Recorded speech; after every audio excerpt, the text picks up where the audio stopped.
Welcome, everybody, to the Redzone Report right here on the Built in Buffalo YouTube, Facebook, and Twitter/X platforms. I'm your host, Izzy, and we are here to talk about the next players who are going to see an extension for the Buffalo Bills. Who's next? Who's first of the next? Khalil Shakir got his money? Let's talk about it.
Welcome, everybody. It's your man, Izzy. I'm here and happy to be here to discuss the Buffalo Bills and the future of the franchise. Super Bowl was played out about a month ago, a little more than a month ago. Actually, no, not even a month ago. My timing's off there. About 3 weeks ago. And the Philadelphia Eagles, congratulations, beat the Kansas City Chiefs in the Super Bowl by a blowout 40-22. And the offseason is happening. And the combine is now, I believe, over. The last day was today with the offensive linemen playing, and we got to watch the wide receivers. We got to watch the quarterbacks, DBs, linebackers, offensive and defensive linemen, and that'll be another show for another day. But today we're talking about what is imminent for the Buffalo Bills' future going forward with the players we already have on the roster. And I have 4 players that I'm highlighting, right? The 3 on the thumbnail that you saw will be the first 3. And then there's one more of the big 4 that I would say. I was going to go with the big 3, but I felt that it was necessary to go with the 4th guy. And we'll talk about some other guys too, but there's going to be 4 guys specifically that we're going to target who are potential cornerstones of the franchise going forward. Some might disagree with the selections that I have made, but you know what? It is what it is. And thanks to Dave Myers, the co-founder of the Buffalo Bills, for helping me select the players, the first 3. The 4th one came to me after. So let's do this thing, right? We're going to go ahead and take down this bad boy here. And I made a little presentation. Boom. So Christian Benford is the first player I'm going to discuss. Christian Benford is a outstanding cornerback for the Buffalo Bills. I have, a lot of respect for Christian Benford. He's a very good player for the Buffalo Bills. He is outstanding, right? As far as cornerbacks go in the NFL, his PFF rating was 5th overall. As you see, it was 82.6. His pass rush grade as a corner was 30th overall. No one cares about that one, but it's part of the whole grading process. So there it is, a 71, which is still a good grade. Run defense grade was a 69.3, which is a pretty good grade for a corner, 56th overall. And his coverage grade was 6th overall, 223, 6th overall out of 223 corners. So that's how many corners that were ranked by PFF this year. His annual salary, his average salary that he's looking at is $23 million. That's what the Spot Track estimated value was for Christian Benford, $23 million. And I believe Christian Benford is a priority signing. He's a guy that we really, really, really need to get under contract as soon as possible because he's been outstanding for us. He's gone out there, and teams tend to not throw his way anymore. He only had 2 interceptions this year. 2 interceptions this year is crazy. And if you look at the passer rating he allowed was 72.3. Out of 223 corners, he was 173rd. What that means is there wasn't 173 or 172 better than him. There were 172 behind him when it comes to passer rating allowed. Christian Benford outstanding. He's a guy that you really need to focus on in games, and man, he's going to get paid whether it's with Buffalo or not. Me and a lot of Bills fans, we feel he's a priority, and I'm hoping that we get a deal done with Christian Benford sooner rather than later. $23 million, for a high-end corner, that's kind of on the low end. I think, you're seeing a lot of these corners making a lot of money now, making big bucks. And so we'll see, how he feels in contract negotiations when, the Bills approach him and his agent. We'll see how that whole thing goes. I'm just praying, that he is somebody who, like Khalil Shakir, takes a little under that value, that average annual value. Now, that annual value, I don't know if that's a around the league type deal, or if that is more of a just them grading him and averaging him out. So personally, I think that Christian Benford deserves his money, and man, oh man, would he be somebody that we can really, appreciate for years to come. I mean, we drafted him in the 6th round. Same year we drafted Kaiir Elam in the 1st round. And while Kaiir Elam has not been the player that we want him to be, right? Christian Benford is the player that we wanted Kaiir Elam to be. And that's outstanding. Give me 1 second, folks.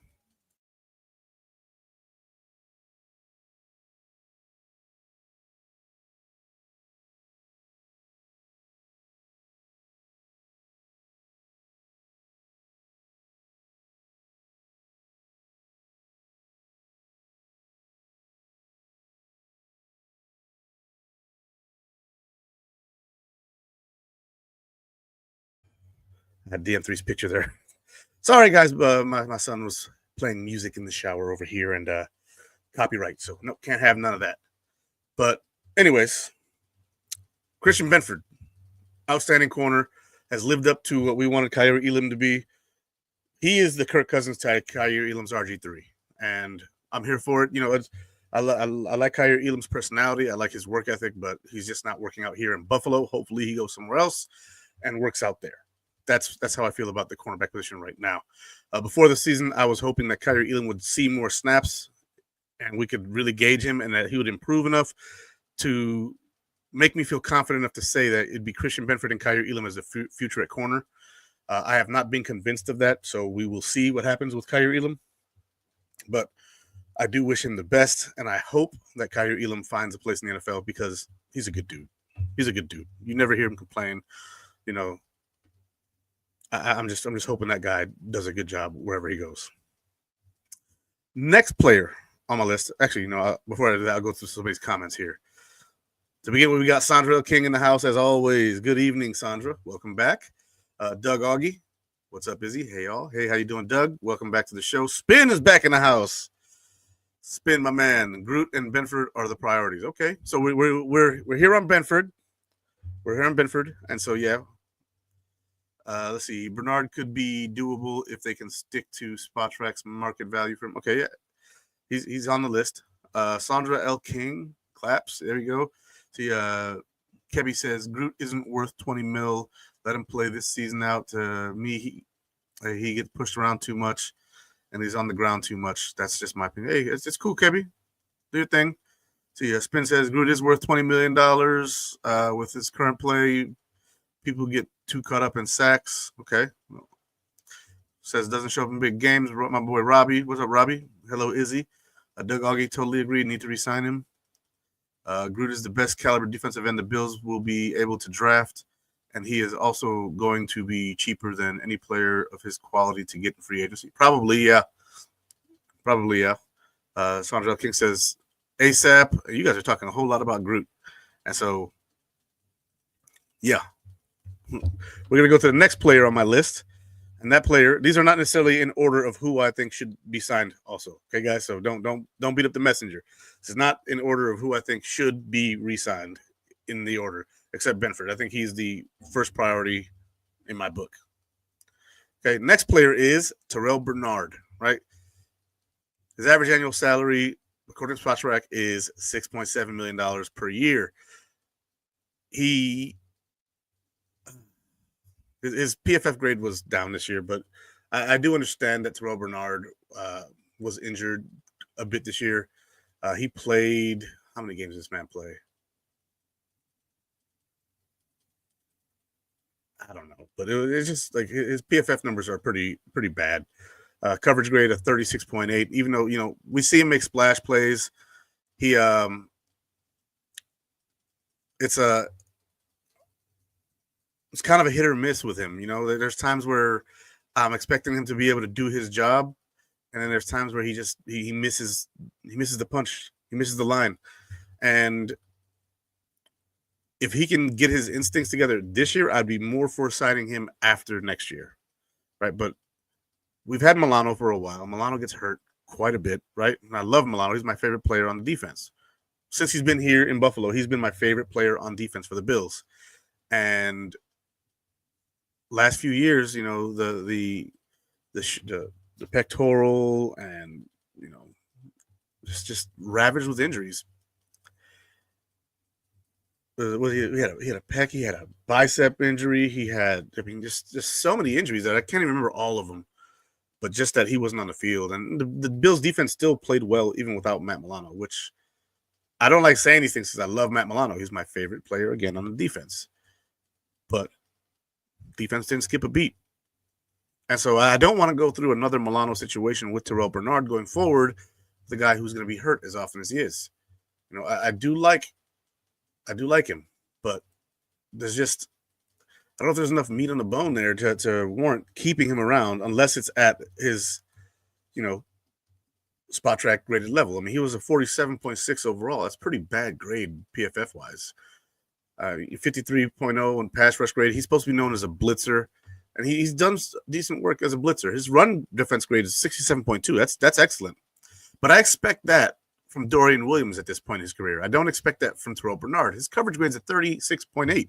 I don't expect this from Terrell Bernard. I expect this from Dorian Williams, who's not necessarily known as a coverage linebacker, but he had about the same coverage grade as Terrell Bernard.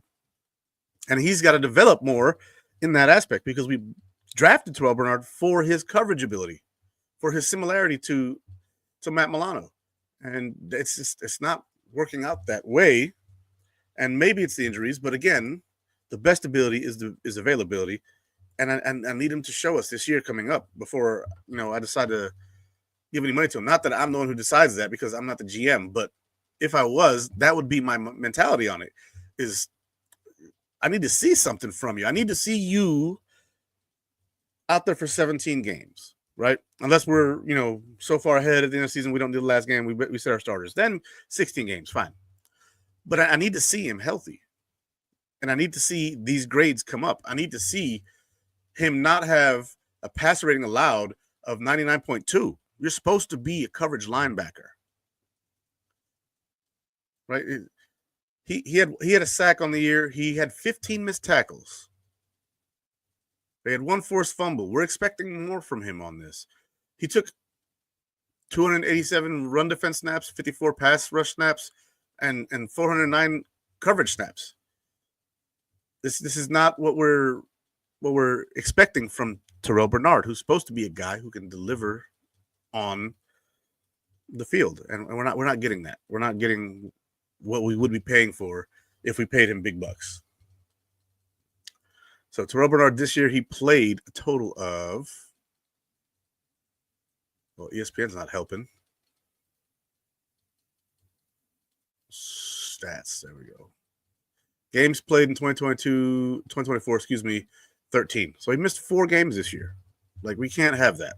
And I know the last one's probably due to it being week 17 or week 18, and we don't need to play our starters, so you don't want to put them out there and have them get hurt. But, and I see you spend $6.7 million isn't exactly big bucks, and I agree with that. If we give him $6.7 million per year, they give him a 3-year extension, that's about 20-ish, just under 20. I think it's 20.01 or 20.1. I wouldn't be angry at that, but just I don't know if the juice is worth the squeeze on that. I'm hoping that this coming year he's able to go out there and prove it, but I need to see more from Terrell Bernard before I want him as an extended player. We have other guys and a lot of linebackers coming out in the draft. And if you look at the NFL's pattern right now, the shift is going more towards power. Look at all the running backs coming out. The running backs' average speed this year in the combine was the fastest it's ever been. But look at the size of the running backs come out in the combine. You're not seeing a lot of those smaller backs. You're seeing some of them at the 190 range, but more of them are like 210, 215. You're getting your bigger backs. And it may be time to shift to bigger linebackers. Now, Dorian Williams isn't exactly huge, but he's 230. I don't know. I'm not sold on him just yet. I need to see one more year out of Terrell Bernard before I think of that. See, I love the way Bernard plays, but I worry about his injuries. This is exactly what I'm saying, Daniel. Thank you for being here again, Daniel. And John Robert. I see you over there. Dorian Williams seems to be better every season. Yep. He's only played 2 seasons, but this year was way better than his first year. And he's a heat-seeking missile, baby. Love that guy. Bernard's a playmaker. Well, I don't know where the playmaker was this year because, again, he only had 1 forced fumble. He had 1 sack. He had – where's the interceptions? Oh, none from what I can see here. Solo tackles, forced fumbles, throw pressures. How many interceptions does this guy have? 2 interceptions this year. So 2 interceptions, 1 forced fumble, and 1 sack. Where's the playmaker? I'm not seeing it. I got to see it. So he's Bernard on his rookie contract. He is on his rookie contract. He would be looking for his first extension. Yeah, but if Bernard balls out, then his price can go up. Yeah, but what if he doesn't? Like, what if it doesn't? You know what I'm saying? I understand that, and that's why I understand that it goes up to $10 million. But I'm okay with that if that's what we're getting. If we're getting the production that we're paying for, then I'm okay with that. I'm okay with $10 million if we're getting $10 million production. But I'm not okay with paying him something that is not going to be something we're getting. And if he's going to be hurt for 4 or 5 games a year, that's not worth the squeeze at that point. And I get the Baltimore game. I see you in the comments and in the playoffs. You know that he made the fumble. He made Andrews fumble. I mean, if I get specific here, let me see. My nose is itchy every time. 6'1", 224.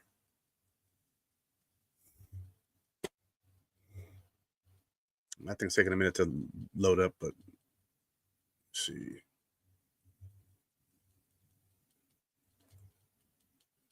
Postseason.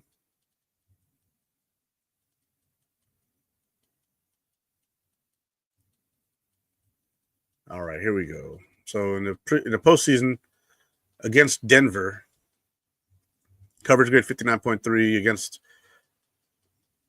Baltimore 54.3 against Kansas City 57.0. Pass rush grade against Denver 69.1, Baltimore 62.5, Kansas City 76.2. Tackle grade against Denver 48, against Baltimore 41, against Kansas City 53. I'm not seeing it. I'm just not seeing it. I got to see it. See, what information do you get from the swim test? I'm actually not sure. I have to look into the swim test. Let's see. Look that up now.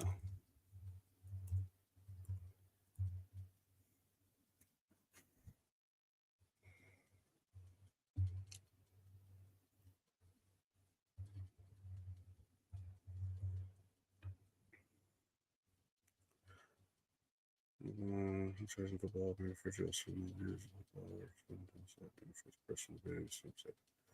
yeah, I'm not sure. Anyways, back to what I was saying though. Terrell Bernard is one that I need to see more from him. He does make splash plays, so I got to give him that. You know, and if he doesn't ball out, then you save from making a bad contract. Not if you sign him. I mean, if they were to sign him to a 3-year deal where they can get out of it after next year or after the year after, because he still has next year under contract, right? So if you give him an extension, it gives him, let's say, it gives him 4 more years under contract, next year included, and then you have an out after that first year of the extension. Fine. And I know Brandon Beane's that kind of guy to put that in the contract, but we're going to see. So either way, we should at least have a linebacker on the practice squad. Bernard and Spector get injured easy. Yeah. And Milano. That's why I'm looking at some of these linebackers in the draft, and I'm like, yes, please. 230 pounds, 240 pounds, kid from Ohio State, like some guys. And again, my show on prospects will be in the coming few weeks. Once we can see some pro days, I guess. Heck, it might be next week. I don't know. Haven't decided yet. Swim test measures their buoyancy. Yeah, I looked it up on and that's what it popped up is how good somebody can swim. So we're not looking for swimmers. We're looking for football players here. But yeah, that you guys have seen. Yeah, Spector is not the answer. Spector is pure special team player. Yeah, he is. He's a special teamer. And he's a good special teamer, but yeah, on defense, he's a liability. So the next player on the list here in the docket is a guy that you guys are probably going to agree with here. Some controversy here, but we love him because he produces. And the last 2 years have been outstanding with him. That's running back James Cook. James Cook has been a player who his first year in the NFL was, how you say, more of a spellback to Devin Singletary, right? He was spelling Devin Singletary, and he had some exciting plays. His first play of his career was a fumble. I don't know if you guys remember that. But since then, the man's put on a show, right? 507 yards that rookie year, 5.7 per carry, 2 touchdowns. Nothing special, but again, he was the spellback to James Cook, or to Devin Singletary. Devin Singletary walks in free agency. James Cook becomes a starter. He's got 2 back-to-back 1,000-yard seasons since then, averaging about 4.8 yards per carry. If you average them about by year, right? 237 carries for 1,122, average 4.7 in 2023 with 2 touchdowns on the ground, and then I think it was another 2 or 3 through the air. Then you look at he had 4 through the air last year. So 6 total touchdowns. This year, his total numbers go down when it comes to yards, but his scoring numbers went through the freaking roof, right? This year, only 207 carries, so 30 fewer carries. He had 113 fewer yards on the ground, but he had 14 more touchdowns. He had 16 touchdowns on the ground this year, and then he had another 2 through the air. He had 18 total touchdowns. He was a menace this year. He went from 445 receiving yards last year to 258 this year. The passing game wasn't as crazy as it was last year. We didn't throw the ball nearly as much as we did last year. But James Cook also had quite a bit of help in the backfield with Ray Davis being out there and with Ty Johnson being that Swiss Army knife on third downs. Like, if it was third down and short, it was probably Ray Davis. It was third down and long, it was probably going to be Ty Johnson. First and second down, James Cook. That's part of why the Bills and him are probably not on the same page when it comes to his contract, right? Spotrac has his annual average value as $10.2 million. I'm guessing that's closer to what the Bills are looking at, and he wants 15. He's not a 3-down back. He's not a 4-down back. He's a 2-down back. First and second down are his usually, and whenever the Bills need something big or if they're just pounding the rock normally, this is what it is right here. James Cook comes through the clutch.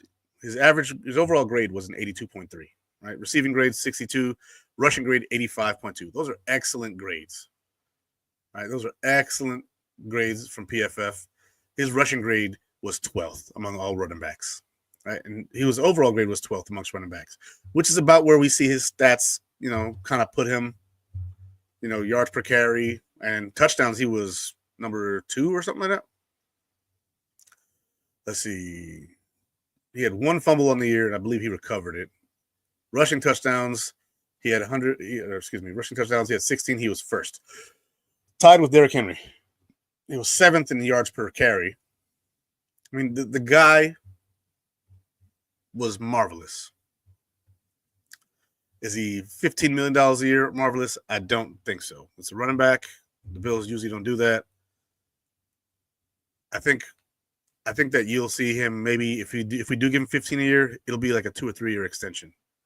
It won't be a big extension. It'll be like a Saquon type deal where you get 3 years because oftentimes the wheels fall off earlier for running backs. I hate to say that they're human beings too, but the reality is the running back position is what's short lived one. The good thing is that he doesn't have a lot of wear on those tires, right? He doesn't carry the ball a ton, so there's plenty of tread left. So if the plan is to sign him at $15 million a year, then you have to give him the ball more. Them's the rules. Them's the rules. Let's see some of your comments here. See, I would take Cook for $8 to $10 million, 3 to 4 year deal. Okay. Let's see. Yeah, sign him. He takes it to the house. He does take it to the house. See, we need to keep Cook. Okay. Not $15 million, maybe 10 to 12. Okay, Sandra, I see you. Kebby, let's remember he's doing this with an O-line that ranked 5th. Don't want to go somewhere else and then numbers drop. Not playing with a good offensive line. That's true. And there's not a lot of teams out there with great offensive lines that don't have solid running backs.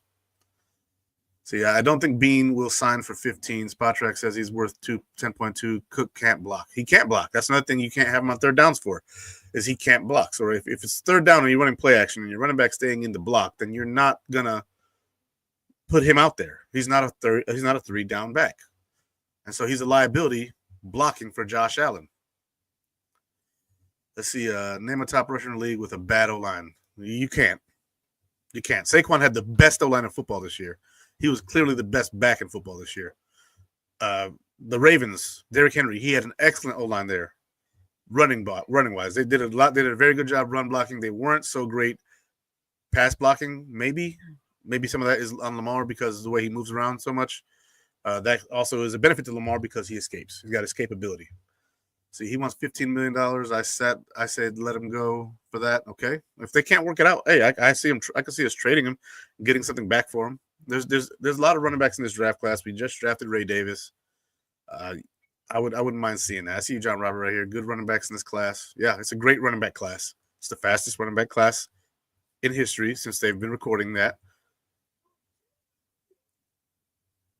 One second.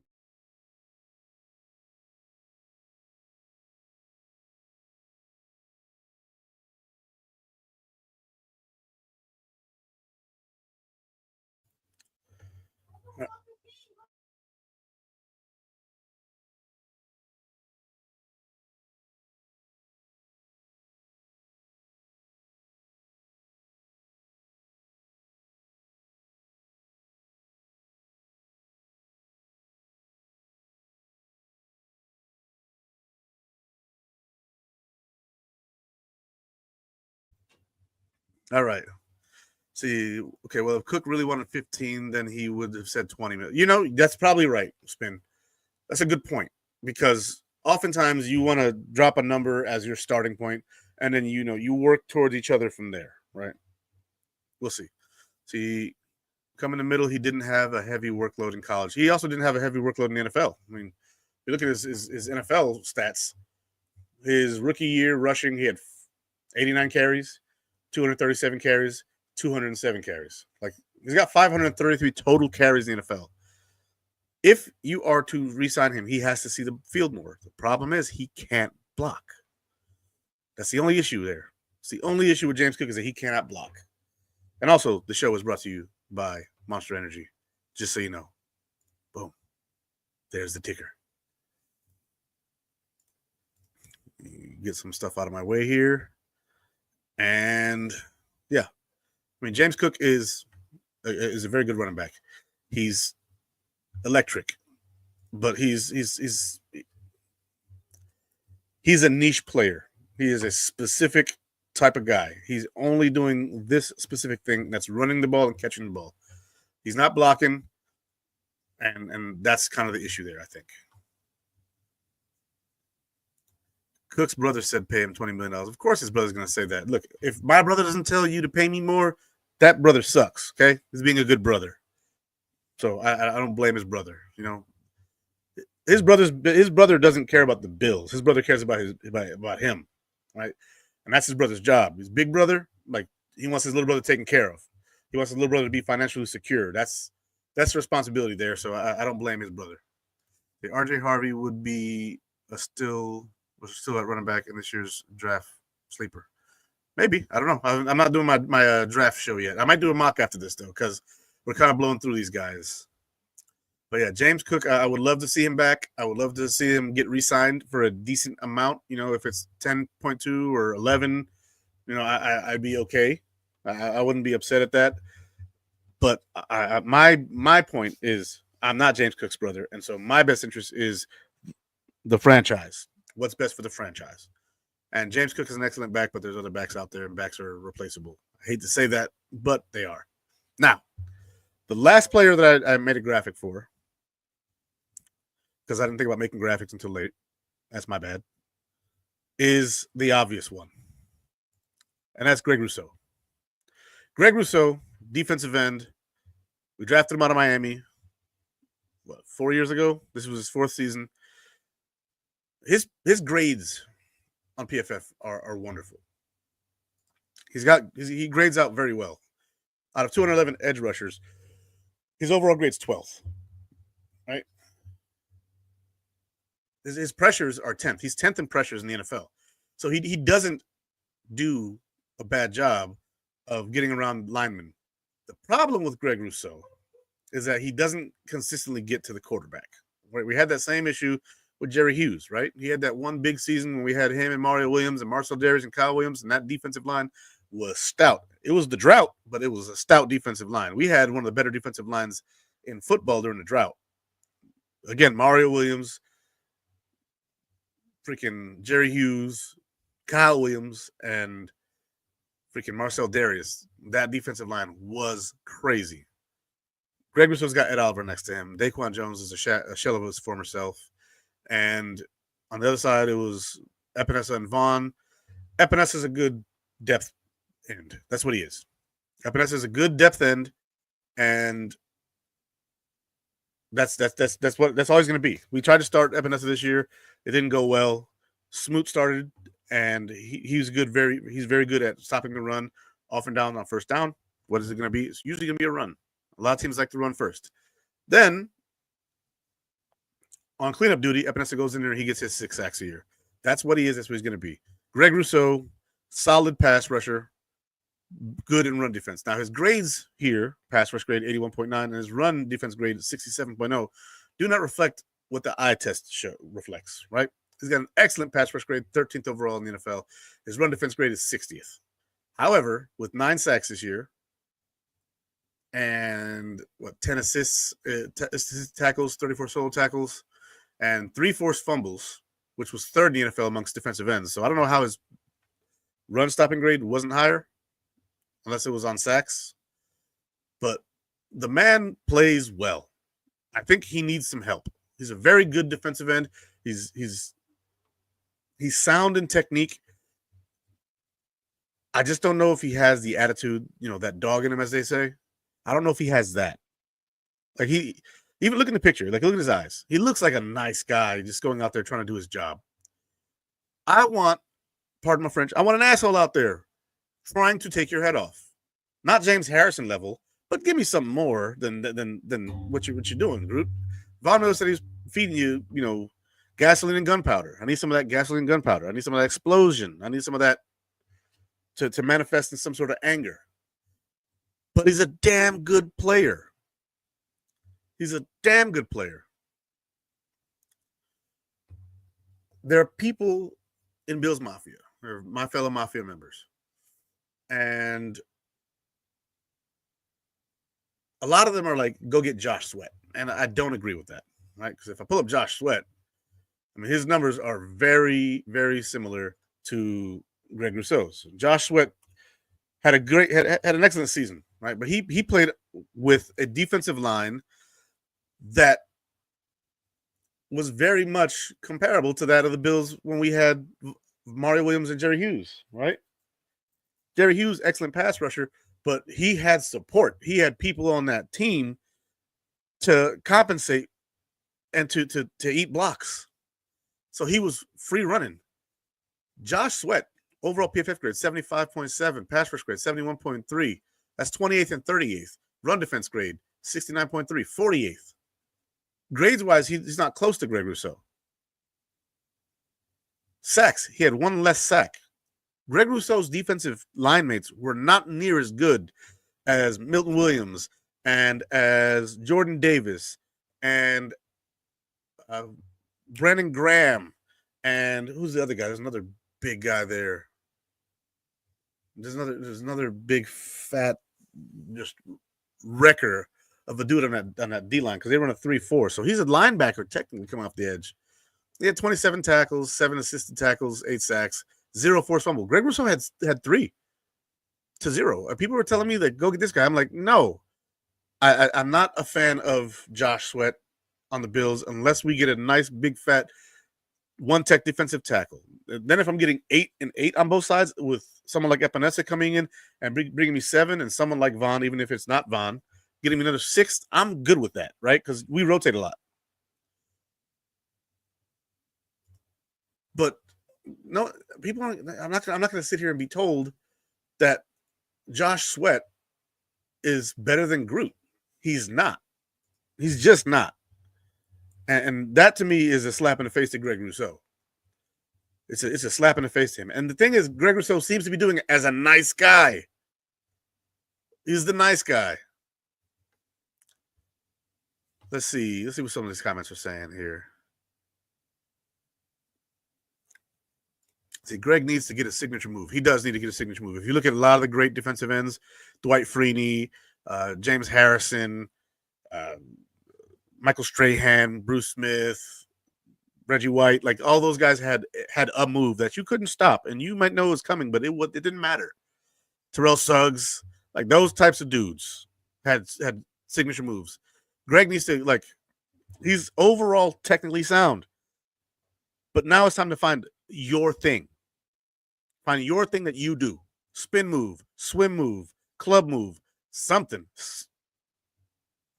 Groot is a real good defensive end, but you want more from him in the postseason. Good, but not a closer. I agree. Groot is not a closer. That's why you're not paying him $30 million. Exactly. That's why his worth here is about 24.9. Let's see. Some confirmations here. Nolan Smith. Nolan Smith is I believe he's a defensive end out of Nolan Smith. I think I might be having my guys mixed up here. I have ESPN here. I can look that up. You're talking about the Eagles right now, I think. Eagles depth chart from this year. So left defensive end Milton Williams, nose tackle Jordan Davis, right defensive end Jalen Carter. That's who I'm thinking of. Nolan Smith's a linebacker. He was missing. He was hurt. He tore his ACL, I believe. Unless that was Nicole. Yeah, that was Nolan Smith, I believe. Zach Bond, beast of a linebacker. N'Kobe Dean. Zach Bond's a free agent, guys. Just FYI. Josh Sweat, there he is right there. Like, that front seven is nasty. That's nasty. For a second, I thought you were talking about there was a rookie who I was looking at also from Georgia. That, man, he's a wrecking machine. He's listed as a linebacker, but he's an edge rusher.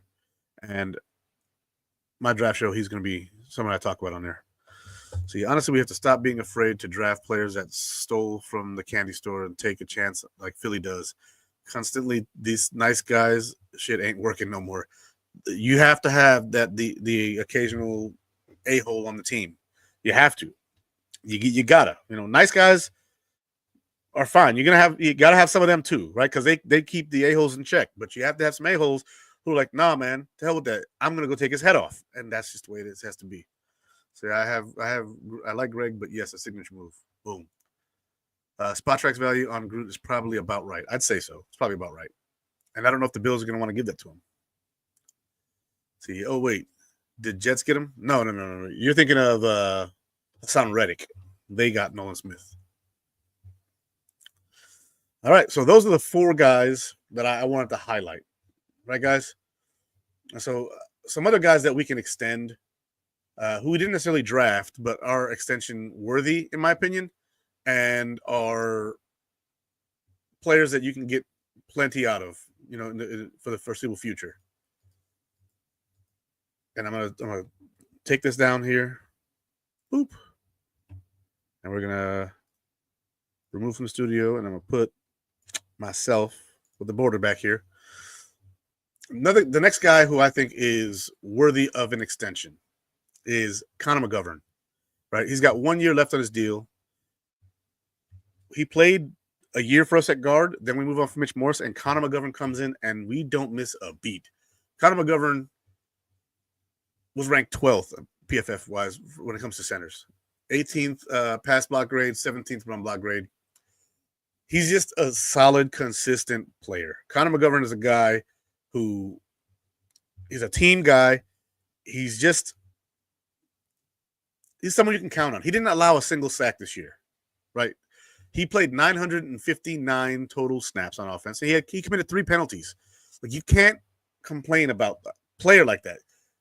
Connor McGovern is a guy who is, in my opinion, worthy of another extension or of an extension. He is 27 years old, right? You extend him for 3 or 4 more years. Mitch Morse is, how old is Mitch Morse? Jeez Louise. 35? 34? He is 32, right? You keep McGovern for another 3 or 4 years. You extend him because he's clearly shown that he is a good enough center. And man, like he did it. Like, he only played 100 center snaps in Dallas before coming to Buffalo. Then he played in Buffalo as a guard. He played mostly guard in Dallas. Again, only 100 snaps at guard in his entire career before coming to Buffalo. This year, he had 959 snaps. He literally almost 10 times the amount of snaps at center in this 1 year than his first 4 years in Dallas. He played center at Penn State. But once you move him in the NFL from center, it's kind of hard, I guess people think. The Bills told him, next year, if we move on from Mitch, you're the guy. They made him that promise. They kept that promise. And he delivered on his end of the bargain. Give me a sec, guys. It's a little cold here. I got to turn this thing down.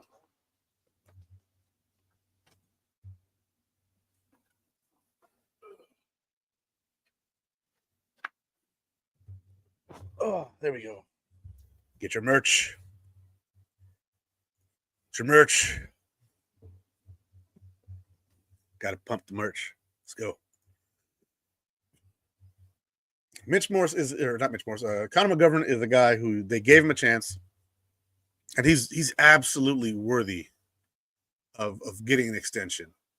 I'd really be happy with the Buffalo Bills if they made that choice to extend Connor McGovern, because he's just outstanding. He's outstanding, and it's hard to find a good center. It's hard to find a good center in the NFL. Even though there's 2 of them named Connor McGovern, we got the right one.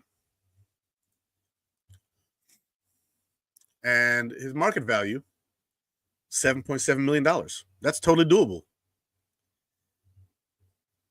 Let's see. McGovern turned Cedric Van Granger into Ryan Bates. Yo, that's a savage right there. My man Daniel Gary says, agreed about extending McGovern. The center QB relationship is very important. Need consistency there. I agree with that entire statement that you made there. Even though you're agreeing with me about the extension part, the rest of that, the center QB relationship is important. Need consistency there. And he's a glue guy. They go to McGovern's house regularly. They spend time with his family. He spends time with them. He cooks for them. But yeah, there we go. Look at that. McGovern also makes pizza every week for the O-line.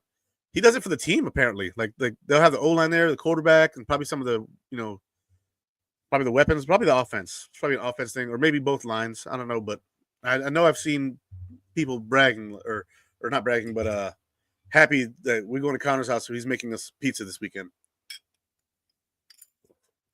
Connor McGovern is a dude on the team that belongs in the team.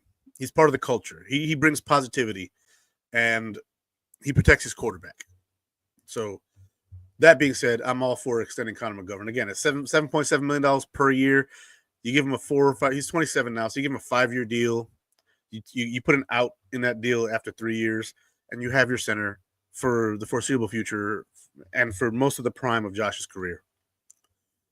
That, to me, is very important. That's something that the Buffalo Bills should invest in, and the Buffalo Bills should absolutely be thinking about. Now, going back down into these contracts here, Connor McGovern, his contract expires after next season. Daquan Jones, I don't know if they're going to keep him this year or if they're going to let him go. AJ Panessa, they can extend him after next year if they want to extend him. If he has another good 6-sack season, then you know what he is. You know exactly, where he belongs. He'll probably want to stick around because this is where he was drafted and, he knows his role on this team. Let's see, Sam Martin could take a walk. David Edwards, another guy. David Edwards, he could get an extension. Maybe. Let me take a look at him real quick before I give too much on that. So I believe he was a 5th-round pick by the Rams. He won a Super Bowl there as a starting guard. He's 27 years old, also 6'6", 308. He graded 59th amongst all guards, so we could do better, but he played well. PFF grade 63.8, pass block grade 63.8, run block grade 62.4. He's probably the 4th best player on this offensive line right now. I'm going to say it's Dawkes and Brown, 1 and 2. Then I'd probably go with McGovern, David Edwards, and then Torrance. Torrance is very young, though, so he's still kind of getting there. And, again, you could extend David Edwards. He's a solid starter. He's not a premier guard, but he's a solid starter. He's not going to command a whole, ton of money trying to go after him. You can just take a look at his market value. And his market value is not listed. Thanks, Patrick. I got to go to the other guys.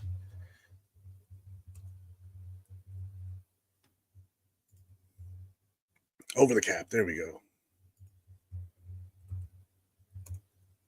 I hate not being able to just use one source. Let's see.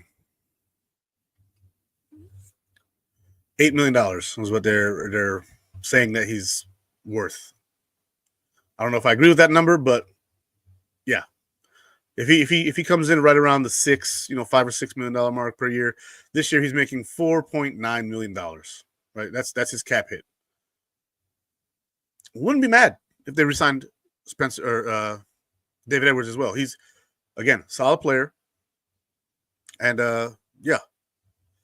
See, McGovern, okay, makes pizzas. Connor is nasty in a quiet way. Okay. Don't know what you know about him that we don't know, but hey. See, I prefer to get a rookie next year to replace Edwards, find some positions on a rookie contract. We also did draft a rookie this year who I like and looked good in camp and looked good in the preseason. Tylen Grable. I like what I saw out of Tylen Grable. And so Tylen Grable, who played guard and tackle, is a guy that I think could potentially be that guy. Cedric Van Payne Granger, I don't know if he's center only, but I believe he is. So he'd be a guy who has to wait for McGovern or, find himself somewhere else. But yeah, I wouldn't mind them drafting a guy in the 5th round, 6th round to try and see if they can't take over for David Edwards. But we might already have that guy too. So I'm saying, like, if we gave David Edwards a 1 or 2 year extension, I wouldn't be upset. It wouldn't make me mad at all. Now, next guy on the list.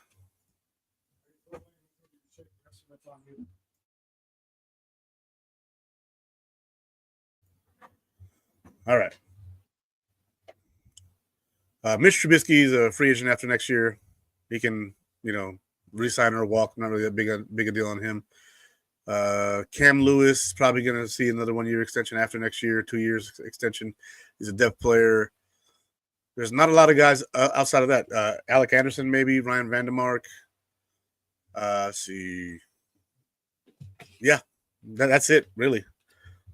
There's not really a lot of guys whose contract expired after this season. 5 or 6 of them that you can really hope to do anything meaningful with, right? I mean, they're going to be 1 or 2 year extension kind of guys, and it is what it is. Now, let's see. Edwards came over with Cromer. He's a Cromer guy. That's true too. That's also why I'm saying I wouldn't mind if he got extended for a year or two. Like if they threw another 1 or 2 years on his deal, take him to his age 29 season and then have a rookie take over or whatever it is. I think he gives us time to find a replacement. Is where I'm at with David Edwards. Right? Again, David Edwards allowed 0 sacks this year. I think Josh Allen got sacked 11 times this year, which is crazy number. That's a wild number. I mean, Spencer Brown and Deion Dawkins just got extended this past offseason. Right, so if you look at Spencer Brown, he might have allowed a sack. He's more of a run blocking tackle, but he did very well this year. We're talking about the offensive line. That's crazy. Not really. Because who doesn't like the big fat offensive lineman? Yeah, he graded out as a 73.6, pass block grade 76.2, run block grade 78.5. I don't know how that equals to an overall 73.6, but I'm not a math guy, so to hell with it. He allowed 1 sack all season. Committed 16 penalties. That has to come down. But outside of that, see, what about the unwritten rule that Deion Dawkins can't have more than 1 year experience playing next to the same left guard? Does that mean Edwards gets traded? No. So I don't know if that's a rule or not, but I like where your mind went with that, because that's the ultimate troll statement for everything I just said. Well done, Spin. Appreciate it. Let's see. Run blocking grade, he was 14th overall in the NFL. Pass blocking grade was 30th. And somehow that equals 32nd in the NFL. I don't know how that happens, but it's none of my business. Deion Dawkins, I believe, also had like 12 penalties this year. Like the tackles, while they played excellent when they weren't committing penalties, they committed way too many penalties. And shout out to Deion Dawkins. I watched him on a Elimination Chamber. He was out there in the crowd. So shout out to Deion Dawkins going up to freaking Toronto and representing the Bills. He had the Bills championship belt. It's dope.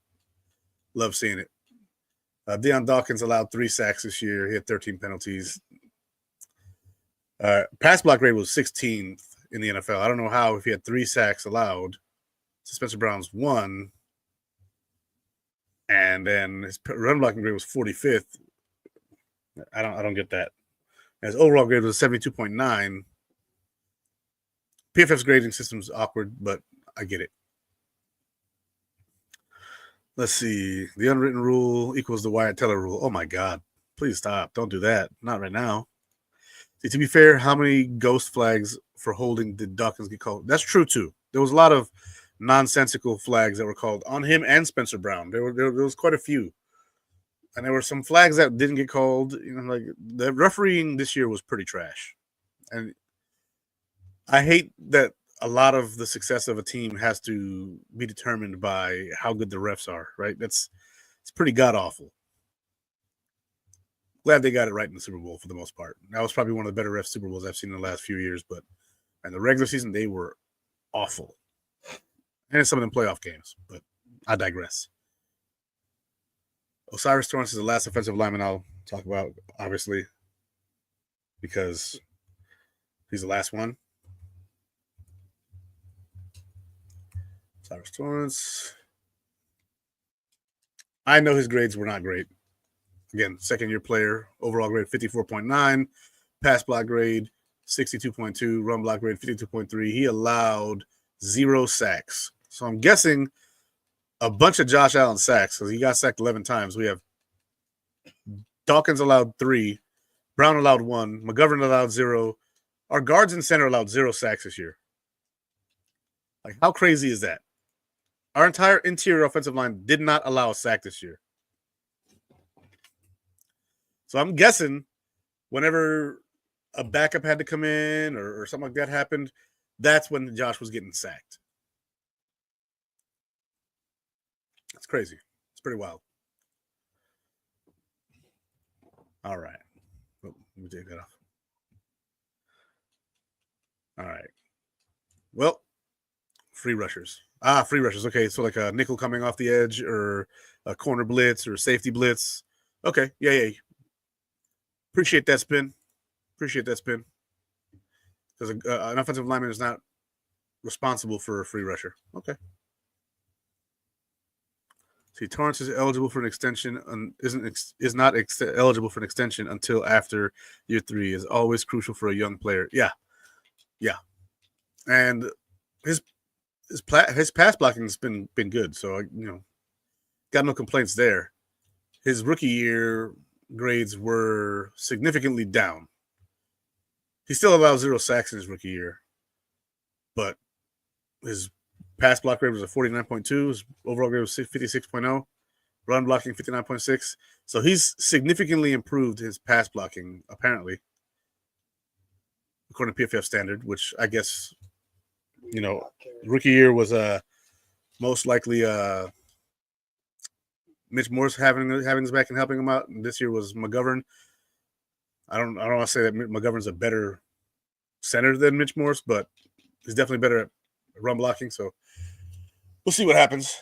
But guys, that is the show. See, I kind of want Torrance level of play to be what it is now. That way we can afford to extend him without breaking the bank. And right now is good enough for our O-line. That's correct. That's true. So if his level stays right where it's at, but he's allowing 0 sacks, that's going to be a big number that matters in his contract extension. Like when I get to the negotiating table, I'm like, he hasn't allowed a sack. He's played 2 years, hasn't allowed a single sack. That's going to be something important in those negotiations, but still. So you can't afford to have all the studs on the O-line. Just remember, that's PFF grade-wise. Some NFL teams will use PFF grades, and some teams don't care about them so much. I think they're relevant, but I don't think they mean the world. Like they're not everything, but it's something.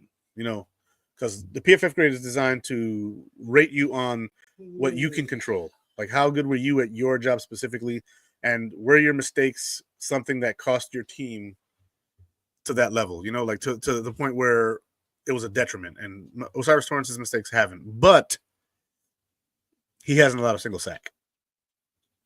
And he manhandled Chris Jones this year against Kansas City in the regular season. Like he dog walked Chris Jones. That's a tough ask. That's not something that's easy to do at all. And I'm just glad that he's a Bill. We stole him in the second round, 64th overall. Like he had a first round grade by a lot of people, and he made it there. That's crazy. So I'm glad that he's a stud that he is.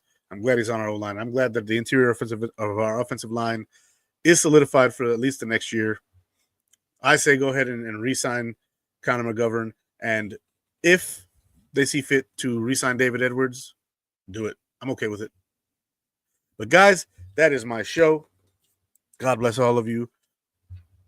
May you all have a good rest of your weekend, and let's go Bills as always, baby. Love and cherish you all. Thank you for being here. This is my therapy, and I need it. Go Bills, guys.